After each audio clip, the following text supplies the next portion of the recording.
भारतीय प्रशासकीय क्षेत्रातील अधिकारी व कर्मचारी यांची भूमिका। आपल्या सगळ्याला माहिती की भारतीय प्रशासकीय व्यवस्था ही खरं तर एक अत्यंत महत्त्वाची व्यवस्था आहे, कारण खरा देश चालवण्याचं काम कर्तव्य याच लोकांचं आहे। कारण यासाठी आपल्याला माहिती आहे की भारतीय प्रशासकीय व्यवस्थेमध्ये केंद्र शासन आणि राज्य शासन या दोन पातळीवर अधिकारी निवडले जातात।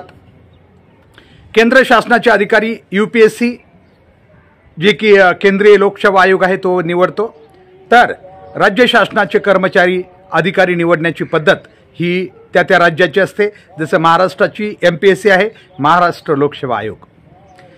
अर्थात या दोन्ही प्रणालीमधून जे अधिकारी निवडले जातात ते अतिशय सक्षम असावेत असं या देशाचं मत आहे किंवा घटनेचं कायद्याचं सर्वांचं मत आहे, आणि म्हणून तशा परीक्षा घेतल्या जातात। त्या परीक्षाच्या नंतर तसे इंटरव्ह्यूज मुलाखती होतात आणि या सगळ्या याच्यातून एक चांगला अधिकारी या प्रशासकीय सेवेमध्ये आणला जातो, जो अधिकारी या देशाचं या समाजाचं आणि एकूणच व्यवस्थेचं सगळ्यात उत्तम कार्य करेल अशी अपेक्षा असते। मात्र झालंय सगळं आता उलटं। आपल्याला माहिती आहे आज IAS आणि IPS अधिकाऱ्यावर राजकीय किंवा लोकप्रतिनिधी यांचा एवढा दबाव वाढलेला आहे की आता ते स्वतंत्रपणे कार्य करायच्या क्षमतेत आपल्याला आज तरी दिसत नाहीत।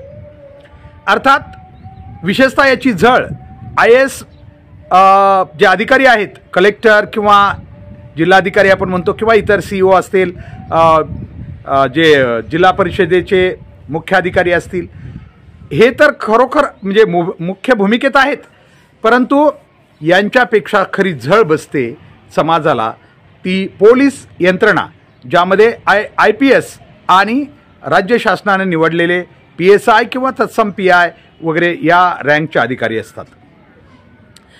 मी आज जो आपलं लक्ष वेधू इच्छितो आहे ते हे आकडा आहे की आज समाज व्यवस्थेमध्ये हे सगळे अधिकारी, हे सगळे कर्मचारी हे लोकप्रतिनिधीच्या अधिकाराखाली एवढे दबलेले आहेत की ते जनतेला सध्या न्याय देण्याच्या अवस्थेत अजिबात नाही आहेत। कारण प्रत्येक जे शासन येईल त्या शासनाच्या दबावाखाली हे अधिकारी वागतात, हे आता उघड आहे। हे कुणाला भविष्य बघायची किंवा हे मागं पुढं बोलण्याची गरजच राहिली नाही, हे उघडपणे चाललेलं आहे। खास करून पोलीस क्षेत्रामध्ये तर अगदी स्थानिकच्या पोलीस स्टेशनपासून ते वरच्यापर्यंत हे सगळे अधिकारी लोकप्रतिनिधी जगात जसा सांगेल, गृहमंत्री जसं सांगेल तसंच वागतात। आमचा प्रश्न हा आहे की अधिकाऱ्यांनाही कायदा माहिती आहे, या अधिकाऱ्यांनाही घटना माहिती आहे आणि आपलं खरं काम काय आहे, आपण योग्य काम काय केलं पाहिजे, आपल्या कार्याचा खरा भाग काय आहे हे सगळ्याला माहिती आहे, तरीसुद्धा या देशातील अपवाद वगळता फारच पण कमी आहेत। 1-2% अधिकारीही नसतील वगळता बाकी सगळे या सिस्टमचे मानसिक गुलाम बनून राहिलेले आहेत, आणि हाच देशाला खरा सगळ्यात मोठा सध्या धोका आहे। कारण हे अधिकारी, हे कर्मचारी मग कधीकधी इलेक्शन च्या कार्यप्रणालीत असतील, निवडणूक आयोग असेल किंवा बाकीसुद्धा, फक्त सध्या न्यायव्यवस्था आपण आहे म्हणतोय, हे आज बी आणखी न्यायव्यवस्थेवर लोकांचा विश्वास आहे, पण दबक्या आवाजात लोक आता न्यायव्यवस्थेबद्दल सुद्धा बोलू लागलेले आहेत, जो की पुढच्या काळासाठी फार मोठा धोका आहे। कारण कुणाच्या तोंडावर हात ठेवल्यानं काही फरक पडणार नाही, त्यापेक्षा याच्यात सुधारणा होणं गरजेचं आहे। कोण काय बोलला म्हणून त्याला असा का बोललास असं म्हणण्यापेक्षा तो बोललेला खरा आहे का हे आता तपासणं गरजेचं आहे। आणि म्हणून अगदी न्यायव्यवस्थेपर्यंत लोक हळूहळू लोकांना शंका घ्यायला जागा राहू लागलेली आहे। त्याची कारणं बी तशीच आहेत। मोठ्या तपास यंत्रणा तर ED असेल किंवा CBI असेल, या ज्या केंद्र शासनाच्या तपास यंत्रणा आहेत यांच्याबद्दल तर आता या देशातील लोकांचं स्पष्ट मत बनलेलं आहे। त्याचं कारण बी तसंच आहे, कारण हे आहे की भारतीय जनता पार्टीचा अद्याप एकही नेता गेल्या 2 वर्षामध्ये कुठंही, 2-3 वर्षामध्ये म्हणा किंवा 10 वर्षामध्ये जेव्हापासून केंद्रामध्ये भारतीय जनता पार्टीचं राज्य आहे तेव्हापासून कुठंही एकही साधा नेता किंवा अगदी खालच्या लेवलचा कार्यकर्ता सुद्धा ईडीनं त्यांच्या घरावर कधी छापा मारलेला नाही। दुसरीकडे मात्र जेवढे अपोजिट किंवा विरुद्ध पक्षांचे सरकार आहेत त्यांच्यावर मात्र किंवा त्यांच्या मंत्र्यावर अगदी मुख्यमंत्र्यापर्यंत त्यांना जेरबंद करून तुरुंगात टाकण्याचं काम चालू आहे. ठीक आहे, माझा प्रश्न हा आहे की इतका पक्षपातीपणापणाने वागताना हे अधिकारी स्वतःला थोडंही कसं करत नाहीत. कारण असं म्हणावं की जे अधिकारी आहेत सध्या ईडीमध्ये, CBIमध्ये किंवा सगळेच भारतीय जनता पार्टीच्या विचाराचे बी नाहीत. कारण असे अधिकारी बी असतील त्या ठिकाणी जे की इतर विचाराचे, इतर पक्षांच्या विचाराचे असू शकतात. मग ते अधिकारी थोडं तरी स्वाभिमानानं का वागत नाही? ठीक आहे, नोकरीमध्ये बदल्या आहेत, नोकरीमध्ये आणखीन काही कारवाई आहेत, पण शेवटी लोकप्रतिनिधींच्या ज्या कारवाई आहेत त्या मर्यादित आहेत. लोकप्रतिनिधी जेव्हा एखादी कारवाई करायला सांगतील, काय सांगतील? एखाद्या PIची कारवाई एखाद्या वरिष्ठ अधिकाऱ्याला सांगतील, पण तो वरिष्ठ अधिकारी सुद्धा तर प्रशासकीय अधिकारी आहे ना. जर त्याला वाटत असेल ही चुकीचं आहे, त्यानं त्या खालच्या जे काही अधिकारी आहेत त्याच्यावर अशी कारवाई चुकीची का करावी? जर असं कोणीच ऐकलं नाही चुकीची कारवाई करण्याबद्दल, तर हे नेते सुद्धा एक दिवस विचार करतील. कारण शेवटी कारवाई करणारा वर्ग कोणता आहे? तर तो प्रशासकीय वर्गातीलच आहे. जर प्रत्येक प्रशासकीय अधिकाऱ्यांनी अगदी वरच्या लेवलपर्यंत हे ठरवलं की आपण चुकीची कारवाई करायची नाही, तर मला वाटतं हे सगळं बंद होऊ शकेल. म्हणून आमचा प्रश्न असा आहे, आपण बघितलं असेल की अनेक मंत्री सज्जर दम पोलिसांना देतात. ए पोलीसवाले मारा त्यांना. एक सत्तार नावाचे मंत्री मी ऐकलं की ए पोलीसवाले, ते काय बँडवालेत का पोलीसवाले म्हणायला?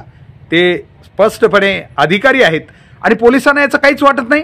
यावेळी पोलिसांनी बी खरं तर सामुदायिकपणे जी काही संघटन आहे त्याच्यातून ठीक आहे संप करता येत नाही मान्य, पण किमान शासनाला पत्र लिहायला पाहिजेत की अशा प्रकारची भाषा लोकप्रतिनिधींनी वापरू नये म्हणून. असं जर झालं तर 100% लोकप्रतिनिधी विचार करून वागतील. त्यानंतर काही ठिकाणी तर आपण बघितलं असेल, ए पोलीसवाले काय करू शकतात? काहीच करू शकत नाहीत. फार झालं तर एखादा फोटो काढून आपल्या बायकोला दाखवतील. किती बेइज्जतीचे शब्द आहेत हे सुद्धा या देशातील, या राज्यातील पोलीस प्रशासन ऐकतंय. अशा वेळी पोलीस प्रशासनाचे जे प्रमुख आहेत किंवा अधिकारी जे प्रमुख आहेत त्यांनी स्पष्टपणे लोकप्रतिनिधींना लिहिलं पाहिजे की हे तुमचं वागणं बरोबर नाही आहे, असं वागणं योग्य नाही आहे. हा काही याच्यात कुठलाही घटनेचा भंग होणार नाही, कारण जे चुकीचं झालेलं आहे त्याबद्दल एखाद्या लोकप्रतिनिधीला समज देणं, मला वाटतं याच्यात काही गुन्हा नाही आहे. कारण तो त्यांच्याकडून घडलेला गुन्हा आहे, तो त्यांच्या लक्षात आणून द्यायला काहीच हरकत नाही. याशिवाय पोलीस स्टेशनमध्ये अनेक आपण बघतोय की जे मंत्री आहेत, खासदार आहेत, आमदार अरे तुरे अधिकाऱ्यांना भाषा बोलतात. ही त्यांची लायकी आहे का? अगदी कलेक्टरपर्यंतच्या अधिकाऱ्यांना ते अरे तुरे बोलतात. हे किती योग्य आहे? आणि पुन्हा इकडं मात्र ते भारतीय संस्कृतीचं उदाहरण द्यायला लागतात. ही किती हास्यास्पद गोष्ट आहे असं मला वाटतं. मला वाटतं या देशामध्ये अधिकारी वर्गाने आता आपलं अस्तित्व, आपली अस्मिता जपली पाहिजे. आपण कशासाठी? अरे बाबांनो, नोकऱ्या लागत नव्हत्या तेव्हा तुम्ही फक्त नोकरी लागली की मी खूप छान या समाजाचं कल्याण करेल असं म्हणत होता.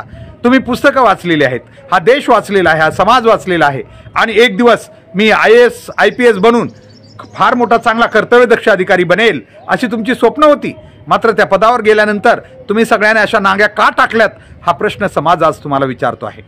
मला वाटतं या प्रश्नाची उत्तरं मिळाली पाहिजेत. कारण का की संपत्ती किती कमवणार आहेत? अरे संपत्ती तर 2 नंबरचे लोक सुद्धा तुमच्यापेक्षा जास्त संपत्ती कमवतात. तुम्ही IAS IPS जरी असलात, तुम्ही एखाद्या जिल्ह्याचे पोलीस अधीक्षक जरी बनलात, SP जरी बनलात, सुप्रिंटेंडेंट ऑफ पोलीस, तरी सुद्धा तुमच्यापेक्षा कित्येक पटीनं संपत्ती कमवणारे चुकीच्या मार्गाने या लोक आहेत.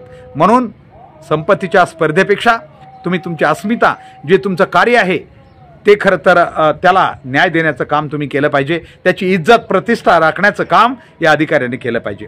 पण असं होताना अजिबात दिसत नाही. कारण आज अनेक ठिकाणी बघतो आम्ही, काही ठिकाणी तर पोलिसांना समोरासमोर थोबाडीत मारल्याच्या घटना घडल्यात, तरी सुद्धा पोलीस प्रशासन अजिबात त्याबद्दल भ्रशब्द काढत नाही. आणि इकडं सामान्य जनतेला मात्र थोडंही काही चुकलं तर तेच पोलीस प्रशासन आपल्या खाकीचं वर्दीचा दम दाखवण्याचा प्रयत्न करत आहे. हे कितपत योग्य आहे? ठीक आहे, पोलिसांचं अस्तित्व राहिलं पाहिजे. आम्ही तर नेहमी म्हणतो सामान्य लोकांमध्ये पोलिसांची भीती राहिली पाहिजे. परंतु जेव्हा सामान्य लोकांमध्ये राहिली पाहिजे असं आम्ही म्हणतो, तेव्हा वरिष्ठ या लोकप्रतिनिधी, आमदार, खासदार, मंत्री यांच्यासमोर त्यांची प्रतिष्ठा जावी असा तर याचा अर्थ होत नाही. आणि म्हणून यावर खूप विचार होणं गरजेचं आहे. आम्ही म्हणतो ज्या काही संघटना आहेत त्या संघटना एरवी बाकी गोष्टीवर फार आवाज उचलतात. मग अशा वेळी आपल्या एखाद्या जिल्हाधिकाऱ्याचा अपमान झाला असेल, एखाद्या क्लार्कचा अपमान झाला असेल तेव्हा या संघटना लोकप्रतिनिधी विरोधात का उठत नाहीत, का पुढे येत नाहीत, हा प्रश्न नेहमी आम्हाला विचारावा वाटतो आणि हा विचारला गेला पाहिजे. आम्हाला वाटतं अधिकारी यांनी कुठल्याही एक निपक्ष आपलं कार्य केलं पाहिजे.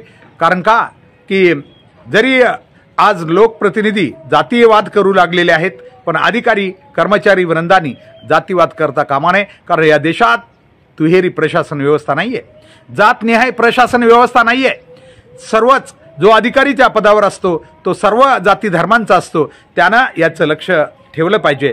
आतून लपून इकडून तिकडून आपण जातीवाद करणं म्हणजे एखाद्या अधिकारी किंवा कर्मचाऱ्याने त्या पदावर राहून जातीवाद करणं किंवा जातीवादातून जातीद्वेषातून एखाद्या लोकांकडे पाहणं म्हणजे त्या अधिकाऱ्यांनी त्या कर्मचाऱ्यानं खरं तर केलेला हा फार मोठा समाजद्रोह आहे. नव्हे आम्हाला तो देशद्रोह सुद्धा वाटतो. म्हणून यापुढं मला वाटतं मग अधिकारी कोणत्याही जाती धर्माचा असो, आमचं म्हणणं आहे त्याने त्या पदावर असताना निपक्षपणे मग गुन्हेगार असेल त्याला गुन्हेगारच ठरवलं पाहिजे आणि जो चांगला माणूस आहे त्याला अजिबात धक्का लावता कामा नये. हे जर झालं तरच पुढच्या समाजव्यवस्थेचं भविष्य हे उज्ज्वल राहील आणि समाजात काहीतरी आशावाद निर्माण होईल असं मला वाटतं. आजच्यासाठी एवढंच. धन्यवाद.